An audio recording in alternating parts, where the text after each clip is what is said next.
For all of recorded history, humans have been trying to outdo each other with bigger and more opulent structures. Buildings like the Taj Mahal, Empire State Building, and the Eiffel Tower.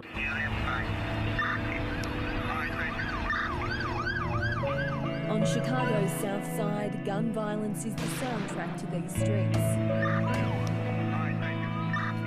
This city has had a summer of senseless violence. Deadly gun violence is surging in Chicago once again. This also broke overnight. 5 people were shot. It happened just after assault.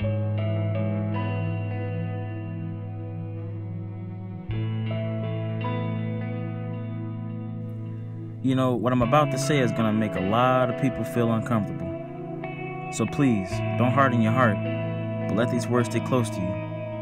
There are some things we all need to discuss. And when I say we, I mean us. You know, I've noticed we put so much of our trust in man. Like man-made things and creation itself, basically, that in most cases leads to heartbreak, suicide, depression, and murder that digs us deeper in the trenches, and we end up losing ourselves in the gutter full of darkness, sadness, hopelessness, and confusion. It's like we keep soaking up the things of this world like it's the cure, but really, it's the pollution. For example, we just have to have the newest phones. We just have to keep up with the trending style of new clothes. And I mean literally, we kill people over this, including ourselves over this. But have you ever thought to yourself, are the accessories of this world really worth more than my life? I mean, seriously, your life is so precious, knowing that all it took for God to do was to breathe life into you, and you became a living soul. But it's sad when you hear nowadays people say they don't even believe in God anymore until they're on their deathbed calling on Jesus when they're old. We all know the Lord exists. We know He does. No human being on this planet can tell me there is no God when you look up at the beauty in the heavens up above, the stars, the air, the wind flowing and blown through the trees. And I think sometimes we fail to realize that they were put here for you and for me. And I'm not saying this because I'm Christian. I'm saying this because I know this. We forgot the essence of where we came from, but instead we've put our identity in technology as became its own civilization. Mostly in technology, but in people too.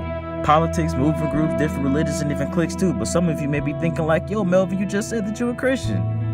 Indeed, I did say Christian, being interpreted as being Christ-like, me being a follower of Christ, being a follower of the way, the truth, and the life. And I declare now that this world is dead and gives no life, including the things that are in it.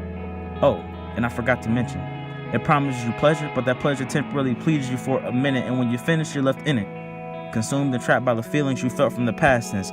When if you step back and really look at this issue, we're actually trying to improve the past, calling it the future made by present things. At least this false deception of pleasure found in an ongoing dream that's never ending. Because we're trying to lead this world by 100% feelings. And don't get me wrong, I'm not saying that feelings are dangerous. It's only when you let them control you, then they become contagious. And if you notice today, we live in a world we love to say how we feel. About technology, I feel.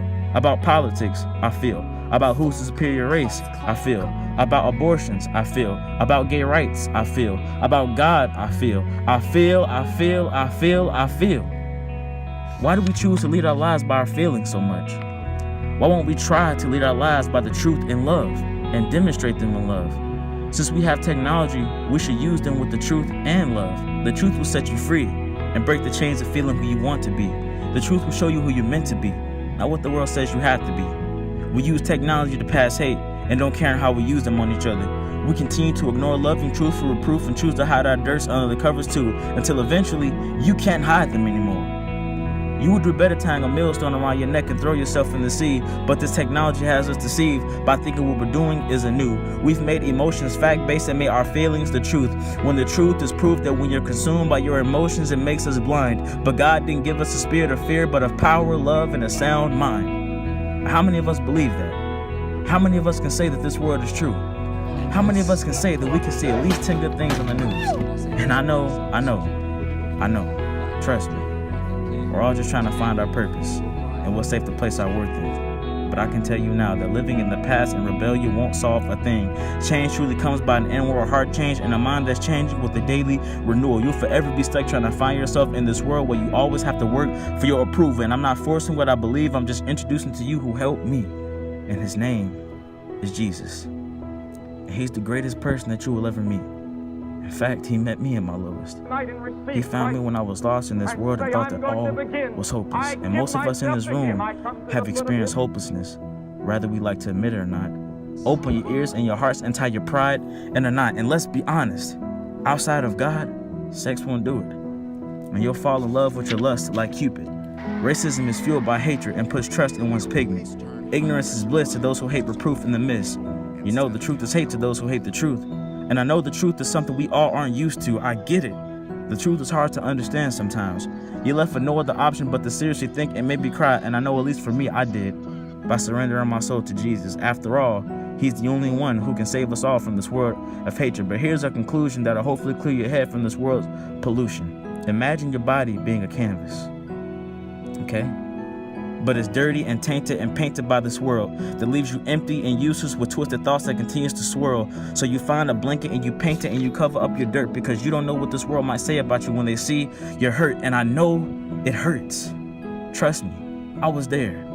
I'm not saying that I'm perfect, but I can relate to your pain and express to you things that aren't fair. When I was filthy and dirty, Jesus said, I love you. And from that day, I believe then and now that nothing can hurt me. When I was covered in my dirt, He painted over as white as snow that left a smile on my face till this day that illuminates and glows. Since then, Jesus has been painting my story, and I continue to grow and grow and grow. And He can do it for you too, just like He did it for me.